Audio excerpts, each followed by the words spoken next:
안녕하세요. 오늘은 댄 에리얼리의 상식 밖의 경제학 중에서 우리가 다이어트에 실패한 이유라고 하는 글을 읽어드리겠습니다. 큰 집, 큰 차, 큰 화면의 플라즈마 텔레비전으로 묘사되는 미국식 풍경에는 또 하나의 큰 것이 덧붙여지곤 한다. 바로 대공황 이후 개인 저축률의 하락폭이다. 25년 전에는 두 자리 숫자의 저축률이 일반적이었다. 비교적 최근인 1994년 저축률은 5%대였다. 그런데 2006년에 이르자 저축률은 마이너스 1%가 되었다. 미국은 저축을 하지 않을 뿐만 아니라 벌어들이는 것보다 더 많이 쓰고 있다. 상대적으로 유럽인은 저축을 많이 한다. 평균이 20% 수준이다. 일본의 저축률은 25%, 중국은 50%다. 도대체 미국에 무슨 일이 벌어진 것일까? 그 한 가지 원인은 미국인이 과도한 소비주의에 물들어 있다는 사실에 있다. 집의 모든 것을 갖춰놓고 살기 전 시대로 돌아가 벽장 크기를 살펴보자. 매사추세츠 캠브리지에 있는 우리 집은 1880년에 지어졌다. 벽장이란 것이 아예 없었다. 1940년대에 지어진 집에는 벽장이 겨우 달려있는 상태였다. 1970년대에 지어진 집의 벽장은 그보다 컸는데 거기에는 봉듀를 만드는 데 사용하는 단지와 녹은 테이프 상자, 디스코풍의 옷 등을 수납할 수 있었다. 오늘날의 벽장은 사람이 들어갈 수 있을 만큼 커다란 공간이다. 게다가 벽장 내부 공간이 얼마나 넓든 미국인은 벽장문 높이까지 물건을 채워둔다. 또 다른 원인으로는 신용구매의 폭발적인 증가를 들 수 있다. 평범한 미국 가정을 보면 6개 정도의 신용카드를 가지고 있다. 2005년 한 해 동안 미국인이 받은 신용카드 개설 안내 편지는 무려 60억 통이나 된다. 그러니 카드로 인한 평균 가계부채가 9,000달러에 이른다는 사실이 전혀 놀랍지 않다. 식품비, 일용품비, 의복비 등 기본 생활비를 신용카드에 의지하는 가정도 전체의 10%나 된다. 그렇다면 돈의 일부를 저금통에 넣고 여유가 될 때까지 구매를 미루며 저축하는 것이 현명한 건 아닐까? 왜 우리는 그래야 한다는 것을 알면서도 월급의 일부를 저축하지 못하는 것일까? 왜 우리는 새로운 물건을 사지 않고는 못 배기는 것일까? 왜 우리는 지난 시절의 미풍양속인 절제를 잊어버린 것일까? 지옥으로 가는 길은 좋은 의도로 포장되어 있다는 속담이 있다. 이것이 무슨 의미인지는 많은 사람들이 알고 있을 것이다. 우리는 은퇴할 때를 대비해 저축을 하겠다고 자신에게 약속하지만 그 돈은 휴가 보내는 데 다 들어간다. 음식을 절제하겠다고 맹세하지만 디저트가 보이면 굴복하고 만다. 정기적으로 콜레스테롤 검사를 받겠다고 약속하지만 검사 약속을 번번이 취소한다. 허무한 중독으로 인해 장기적인 목표에서 멀어질 때면 얼마나 많은 것을 잃게 될까? 검사 약속을 미루고 운동을 게을리하면 얼마나 건강을 잃게 될까? 돈을 적게 쓰고 저축하겠다는 맹세를 저버리면 가진 것은 얼마나 줄어들까? 왜 그렇게 자주 중요한 일들을 뒤로 미루며 중동에 굴복하고 마는 것일까? 앞서 우리는 인간이 얼마나 감정에 휘둘리는 존재인지, 그리고 감정에 따라 세상을 보는 눈이 얼마나 달라지는지를 살펴보았다. 미루기도 같은 문제다. 저축을 해야겠다고 마음먹을 때 우리는 이성적인 상태다. 운동을 해야지, 음식 조절을 해야지 하고 마음먹을 때도 역시 이성적인 상태다. 하지만 정말이지 갖고 싶은 새 차나 산악자전거나 새 신발을 보는 순간 격렬한 감정이 용암 덩어리처럼 밀려온다. 규칙적으로 운동을 하기로 계획을 잡아놓고는 핑계를 대고 하루 종일 텔레비전 앞에 앉아있다. 음식 조절은 어떤가? 초콜릿 케이크를 한 조각 베어 먹고 내일부터 본격적으로 다이어트를 하겠다고 한다. 이렇게 눈앞의 만족을 위해 장기적인 목표를 포기하는 것을 미루기라고 한다. 대학 교수인 나는 이런 미루기를 너무도 잘 알고 있다. 매번 학기가 시작될 때면 학생들은 자신과 거창한 약속을 한다. 제 시간에 과제물을 읽고 가야지. 제 시간에 페이퍼를 제출해야지. 모든 것을 제때 제대로 처리해야지 등등. 그리고 나는 매 학기 학생들이 데이트를 한다고, 학생회 모임을 한다고, 스키 여행을 간다고 유혹에 굴복하는 것을 본다. 해야 할 일은 점점 더 뒤로 밀린다. 결국 그들은 기일을 지키지 못하고 그것을 변명하느라 거짓말을 하고 집안에 안 좋은 일이 있다고 지어내면서 선처를 구한다. 왜 집안에 안 좋은 일은 꼭 학기 마지막 2주간에만 집중적으로 생기는 것일까?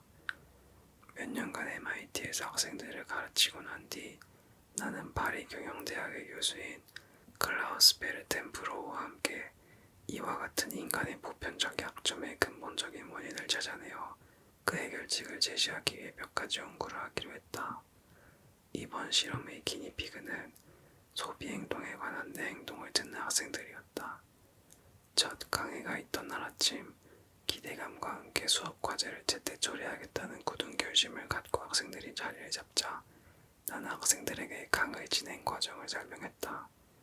12주 강의 동안 3편의 정식 페이퍼를 제출해야 한다고 말했다. 이 3편의 페이퍼 점수는 최종 학점을 매길 때 큰 비율을 차지할 것이었다. 마감일은 언제 줘? 강의실 뒤쪽에서 한 학생이 손을 흔들며 물었다. 나는 미소를 지으며 대답했다. 학기 끝나기 전에 아무 때나 제출해도 됩니다. 학생들은 멍한 표정이었다. 나는 부가 설명을 했다. 이번 주 안으로 페이퍼를 언제 제출할 것인지 날짜를 정하세요. 여러분이 일단 기한을 정하면 그것을 바꿀 수 없어요. 정한 기일을 어긴 페이퍼는 하루 늦을 때마다 1% 비율로 점수를 깎을 것이라고 했다. 물론 학생들은 자신이 정한 기한 내에 페이퍼를 제출해야 하지만 나는 학기 말에 몰아서 페이퍼를 읽을 것이기 때문에 그 기한이 빠르다고 해서 더 좋은 점수를 주거나 하진 않을 작정이었다. 주사위는 던져졌다. 과연 학생들은 자기 절제를 하면서 경기를 벌일까? 마침 매력적인 인도 억양을 구사하는 석사과정 학생인 구레프가 질문을 했다. 가장 마지막 날을 제출일로 정해도 문제가 없는 거죠? 네, 그래도 됩니다. 그러는 게 나을 것 같으면 그렇게 하세요. 학생들은 제출일을 언제로 잡았을까? 이성적인 학생이라면 구레프처럼 할 것이다. 즉, 학기 마지막 날에 제출하는 것이다. 마감일보다 너무 일찍 제출한다고 감점이 있는 것은 아니므로 필요 이상으로 일찍 마감일을 잡을 필요가 없지 않겠는가? 그러나 이성적이지 못한 학생이라면 어떻게 해야 할까? 미루는 경향이 있는 학생이라면, 자신이 이성적이지 못하다는 사실을 잘 알고 있는 학생이라면 마감일을 이용하여 스스로가 잘 조신하도록 만들 수 있다. 그런 학생들은 마감일을 앞당겨 잡아야 한다. 그렇게 함으로써 학기 초반부터 프로젝트에 전념하는 것이 좋다. 우리 학생들은 어떻게 했을까? 그들은 내가 나눠준 강의 계획표를 이용하여 한 학기 동안 페이퍼 제출할 기한을 적절히 배분했다. 이는 자신에게 미루는 경향이 있다는 것을 잘 알고 있어 제대로 자신을 통제하고 싶은 학생들에게 괜찮은 방법이다. 문제는 과연 그런 방식이 학점을 따는 데 도움이 되는가 하는 것이다. 이 점을 살펴보기 위해 다른 교실에서 내용은 같지만 다른 형태로 실험을 진행하여 페이퍼 점수를 비교하기로 했다. 구레프와 학생들이 자신의 마감일을 정하고 난 다음 나는 다른 두 교실에 들어가 전혀 다른 조건을 내걸었다. 두 번째 교실에서는 학생들에게 마감일을 정하지 않겠으니 페이퍼를 학기 마지막 날까지 제출하라고 했다. 미리 내도 상관없지만 그렇다고 추가 점수는 없었다. 이런 조건에 학생들은 만족했으리라 생각한다. 그들은 선택의 자유를 부여받았을 뿐만 아니라 중간 마감일을 지키지 못해 벌점을 받을 가능성도 없었다. 세 번째 교실에서는 독재적인 방식을 택하여 세 페이퍼의 마감일을 각각 4주차, 8주차, 12주차로 정했다. 거기에는 선택의 여지나 융통성이 전혀 없었다. 세 교실 가운데 어느 교실에서 가장 좋은 학점을 받았을까? 약간의 융통성이 있었던 구레프의 교실일까? 아니면 최종 마감일만 있고 나머지는 완전히 자율이었던 두 번째 교실일까? 그것도 아니면 마감일이 정해져 융통성이라고는 찾아볼 수 없었던 세 번째 교실일까? 가장 성적이 좋지 않은 교실은 어디였을까? 학기가 끝나고 미루기에 관한 전문 연구가이자 현재 버클리 대학 교수로 있는 호세 실바가 학생들에게 페이퍼를 돌려줄 무렵 마침내 우리는 새 교실의 점수를 비교할 수 있었다. 세 편의 페이퍼 점수와 최종 점수를 비교한 결과 마감일이 정해진 교실의 학생들이 가장 좋은 학점을 받았음이 드러났다. 마감일이 전혀 정해지지 않은 교실이 가장 나쁜 점수를 받았고 스스로 마감일을 정한 교실은 중간 성적을 거두었다. 이런 결과가 의미하는 바는 무엇일까? 첫째, 학생들은 과제를 미룬다. 새삼스럽지도 않다. 둘째, 자유를 최대한 제한하는 것이 미루기를 방지하는 최선의 방법이다. 그러나 가장 큰 발견은 학생들이 마감일을 정할 수 있도록 계획표를 나눠준 것만으로도 더 좋은 학점을 따는 데 도움이 되었다는 것이다. 실험 결과가 시사하는 바는 이렇다. 일반적으로 학생들은 자신에게 미루는 경향이 있음을 잘 알고 있으며 기회만 닿는다면 그러한 자신의 습성을 고쳐 더 나은 성과를 얻고 싶어 한다. 그런데 왜 스스로 마감일을 정한 학생들의 성적이 마감일을 처음부터 정해준 학생들의 성적만큼 좋지 못한 것일까? 그 점에 대한 생각은 이렇다. 자신에게 미루는 경향이 있다는 것을 모든 학생들이 알아차리고 있는 것은 아니다. 그런 낌새를 눈치채고 있다 하더라도 문제의 심각성을 제대로 알지 못하는 경우가 많다. 따라서 스스로 마감일을 설정할 수 있다고 해서 항상 최선의 결과를 얻을 수 있는 것은 아니다. 구레프 교실의 학생들이 정한 마감일은 예상한 것과 들어맞았다. 대부분의 학생들은 각각의 마감일들을 적당히 띄워놓았고 이들은 마감일이 정해진 교실의 학생들만큼 좋은 성적을 받았다.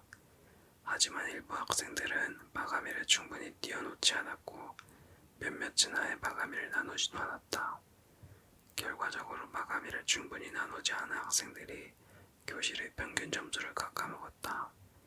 마감일을 적당한 간격으로 띄워놓지 않은 채 마지막에 몰아서 과제를 하다 보니 서두르게 되어 제대로 과제를 마무리하지 못했던 것이다.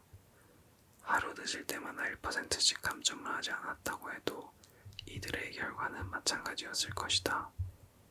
이 실험에서 할 수 있는 사실은 간단하다. 모두에게 미루는 경향이 있긴 하지만 그 문제를 자각하고 인정하는 사람은 그것을 극복할 수 있다는 것이다.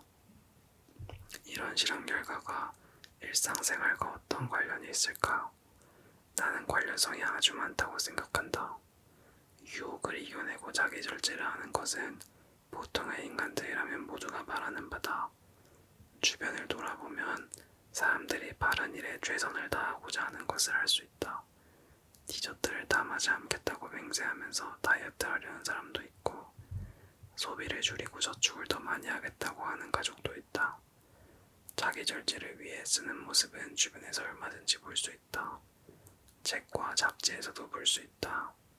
라디오와 텔레비전을 봐도 자기 개선을 위한 이야기는 넘쳐난다. 그러나 아무리 방송으로 이야기하고 활자로 강조해도 우리는 거듭하여 같은 공경에 빠진다. 마치 우리 학생들이 장기적인 목표를 상주하지 못하고 거듭 실패하듯 말이다. 왜 그럴까? 간단히 말해 유혹에 빠지기 때문이다. 방법이 없을까? 앞서 소개한 실험을 다시 생각해보자. 그 실험에서 우리가 끌어낼 수 있는 가장 분명한 결론은 외부의 목소리가 명령을 내릴 때 대부분은 거기에 귀를 기울인다는 것이다. 내가 마감일을 정해주었던, 즉 부모의 목소리를 냈던 교실의 학생들은 최선을 다했다. 물론 윽박지르듯 명령을 하면 당장의 효과는 좋을지 모르나 늘 바람직한 결과를 빚는 것은 아니다. 바람직한 절중안은 사람들에게 자신이 원하는 순서에 따라 행동할 수 있는 기회를 준다. 이런 방법은 명령을 내리는 방식만큼 효과적이지는 않을지 몰라도 바른 길을 가도록 도와줄 수는 있다.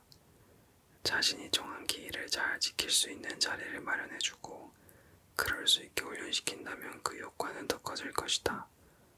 눈앞의 즐거움으로 인해 자기 절제를 잘하지 못한다 해도 우리가 직면하는 각각의 문제를 잘 들여다보면 그 안에는 자기 절제의 기제가 다 들어있다. 예를 들어 자신의 의지로 월급을 아껴 저축할 수 없다면 자동으로 공제하는 방법을 이용할 수 있다. 의지만으로 규칙적인 운동이 불가능하다면 시간을 정해놓고 친구를 만나 그의 회사 체력 단련실에서 운동을 할 수도 있다. 자신에게 강제를 부여하는 이런 도구들의 도움을 받는다면 누구나 자신이 되고자 하는 그런 사람이 될 수 있을 것이다. 자신을 강제하는 방식으로 해결할 수 있는 또 다른 형태의 미루기 문제로 건강관리와 과도한 신용구매 문제를 생각해보자. 병을 예방하는 것이 개인 차원에서든 사회 차원에서든 비용 면에서 훨씬 효과적이라는 것을 모르는 사람은 없다. 예방을 하려면 병이 생기기 전 정기적으로 건강검진을 받아야 한다. 그러나 내시경 검사나 유방암 검사 같은 것은 만만치 않은 검사다. 혈액을 채취해야 하는 콜레스테롤 검사도 그리 내키는 것은 아니다. 그러다 보니 오래오래 건강하게 살기 위해서는 이런 검사가 필수적인데도 우리는 이 검사들을 자꾸만 미루게 된다. 좀 더 일찍 진단을 받는다면 얼마나 많은 건강상의 심각한 문제를 해결할 수 있을지 생각해보라. 아울러 치료할 때 드는 비용과 고통을 얼마나 아낄 수 있을지도 생각해보라. 이런 문제를 어떻게 해결할 수 있을까? 조지 오웰식의 국가가 나서 정기 검진을 받도록 강제하는 방식을 쓸 수도 있다. 그런 방식은 마감일을 제시받고 그때까지 페이퍼를 제출한 우리 학생들과 잘 맞는다. 보건경찰이 밴을 타고 와서 정기검진을 미루려는 사람을 콜레스테롤부로 연행 혈액검사를 받도록 한다면 아마도 우리 모두는 지금보다 훨씬 더 건강해질 것이다. 이와는 다른 형태이긴 하지만 사회가 우리의 안녕을 위해 부과하는 강제 조치들이 있다. 부단횡단을 하거나 안전벨트를 착용하지 않으면 벌금 고지서가 부과된다. 20년 전만 해도 사람들은 식당과 술집 등 미국 전역 대부분의 공공장소에 금연 조치가 내려질 줄은 꿈에도 생각하지 못했다. 하지만 오늘날에는 잘못한 대포를 붙였다간 과중한 벌금을 물어야 한다. 또 트랜스지방을 거부하는 운동도 벌어지고 있다. 이런 식이라면 심장마비 일으킬 수 있으므로 프렌치 프라이도 판매 금지시켜야 하지 않을까. 때로 우리는 자기 파괴적인 행위를 억제할 수 있는 규칙을 강력하게 지지한다. 그러면서 한편으로는 개인의 자유에 대한 견고한 신념을 가지고 있다. 다행히 어느 쪽이든 항상 타협의 여지는 있다. 사람들이 강제로 건강검진을 실시하는 제도를 받아들이지 않는다면 구레프 교실에서 스스로 마감일을 정하게 했던 것처럼 중간 정도의 조치는 어떨까? 건강검진 마감일을 사람들이 정하도록 하고 그것을 지키지 않았을 때 벌금을 부과하는 식으로 진행하는 것이다. 이는 독재주의와 방임주의 사이의 절충안이 될 수 있다.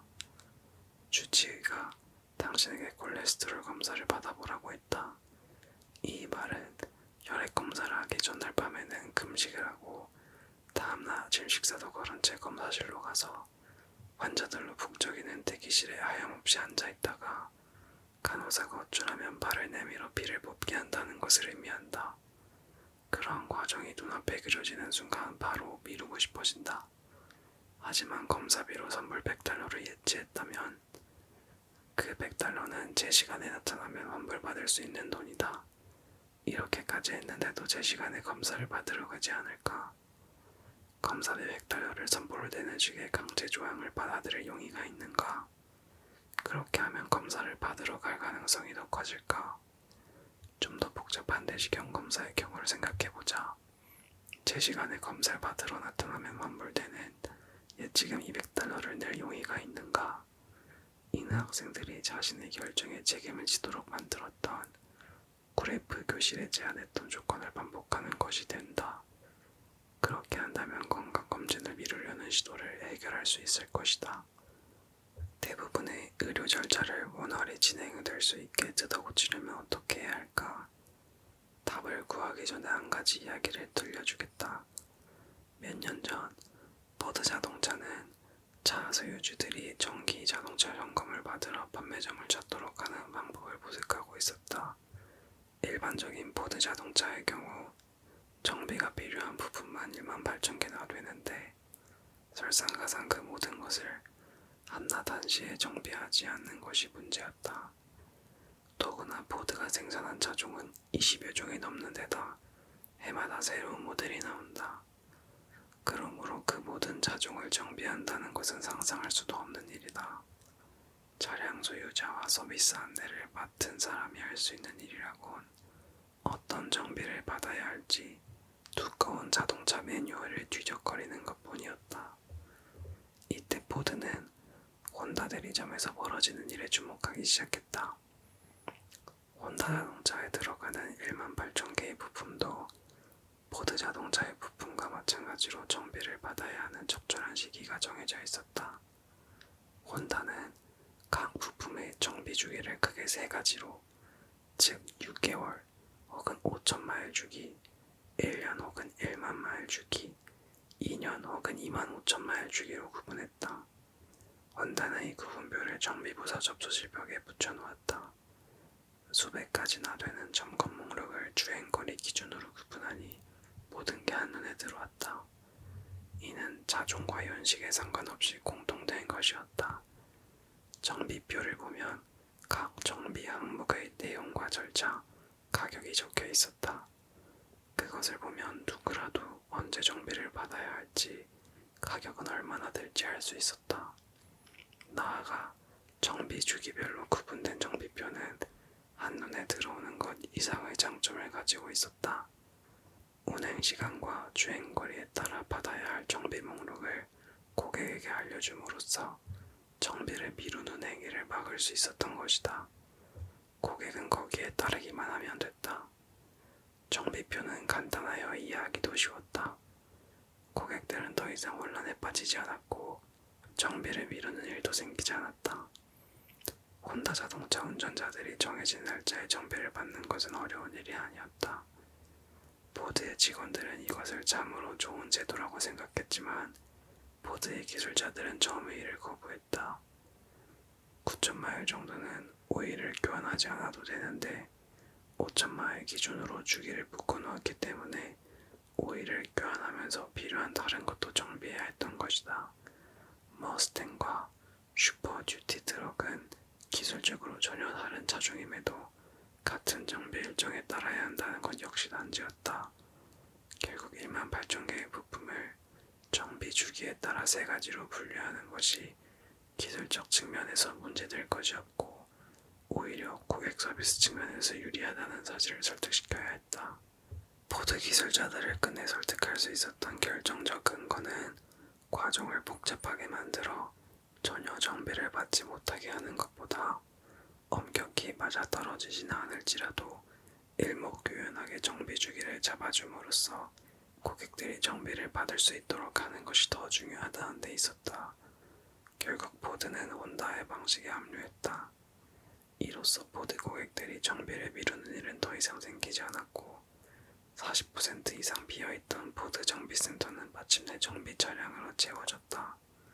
그로부터 3년 뒤 포드는 정비 분야에서 혼다의 성공을 따라잡았다. 그렇다면 부모의 잔소리 같은 동료와 더불어 종합 건강검진을 간단하게 만들면 건강의 질도 높아지고 전체 비용도 크게 줄일 수 있지 않을까? 건강검진을 묶음 방식으로 처리함으로써 검사 주기를 쉽게 기억하도록 만들면 들쑥날쑥한 검사 주기에 따라 내키지 않는 검사를 받는 것보다 훨씬 쉬울 것이다. 여기서 중요한 문제가 제기된다. 과연 미국의 복잡한 의료 검진 체계를 맥도날드에서 햄버거 주문하는 것만큼 간단하게 만들 수 있을까? 아인슈타인은 자신의 연구 논문 한 귀퉁이에 이렇게 썼다. 단순하게 만들어라. 더 단순화시킬 수 있는 능력은 천재의 덕목임이 분명하다.